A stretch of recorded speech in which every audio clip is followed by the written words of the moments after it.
നൂറയാണ് വരുന്നത് മോർണിംഗ് ടാസ്കിൽ. ഏറ്റവും കൂടുതൽ ചമ്മിയ ഏത് ദിവസമാണെന്ന് ചോദിച്ചാൽ, ഒരു ദിവസം ഞാൻ ബാത്റൂമിലോട്ട് പോകുമ്പം അനുമോൾ ഇരിക്കുകയായിരുന്നു ബാത്റൂമിൽ. ഞങ്ങൾ ഭയങ്കര തെറ്റി നിൽക്കുന്നൊരു ടൈമായിരുന്നു. കുളിക്കുന്ന ബാത്റൂമല്ല, ടോയ്ലറ്റിൽ. ഇവള് ആ ഇവൾ ആ ബാത്റൂമിനകത്തോട്ട് പോയി. 2 ബാത്റൂം ഉണ്ടല്ലോ, ഒരു ബാത്റൂമിൽ അവൾ കയറി. അപ്പം ഞാനിങ്ങനെ വരുമായിരുന്നു. അപ്പോൾ ഈ പുറത്ത് നിന്ന് ഇവള് കുറച്ച് എന്തൊക്കെയോ സംസാരിക്കുന്നുണ്ടായിരുന്നു.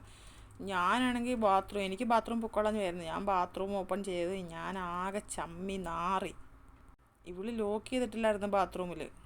അപ്പം അനുമോൾ അവിടെ നിന്ന് പറഞ്ഞു, ഞാനല്ല ചമ്മണ്ടത്, നിനക്കോ ചമ്മലില്ല, ഇവളാ ചമ്മണ്ടേന്ന് അക്ബർ പറയുന്നു. ഞാൻ ചമ്മി ഉരുകിപ്പോയെന്ന് നൂറ. പിന്നെ സ്പ്രേ അടിക്കുന്നിടത്ത് ഞാൻ ചമ്മിയിട്ടുണ്ട്. അറിയാതെ ഇങ്ങനെ അടിക്കുമ്പം ഞാൻ ചമ്മിയിട്ടുണ്ട്. ക്യാമറയൊക്കെ ഉള്ളത് ഞാൻ ആകെ മറന്നു. ഒരു ദിവസം എന്താണ്, ഞാനിങ്ങനെ എൻ്റെ ഷഡ്ഡി ഇങ്ങനെ പിടിച്ചുകൊണ്ട് പോകുമായിരുന്നു. ഞാനിങ്ങനെ കറക്കി കറക്കി പോകുമായിരുന്നു. ഞാൻ അവിടെ എത്തിയപ്പോഴാണ് ക്യാമറ നോക്കിയത്. ഞാൻ ആകെ ചമ്മി നാറി. ഇല്ലാണ്ടായിപ്പോയെന്ന് നൂറ. ഞാൻ ശരിക്കും ചമ്മിയപ്പോൾ എല്ലാ ക്യാമറയിലും നോക്കി. അപ്പോൾ എല്ലാ ക്യാമറയും എന്നെ ഫോക്കസ് ചെയ്യുന്ന മാതിരി എനിക്ക് തോന്നി. ഷാനാസ് ഇരുന്നുണ്ടായിരുന്നു നൂറ ചമ്മിയത് ഫുള്ള് ബാത്റൂം ഏരിയ ആണെന്ന്.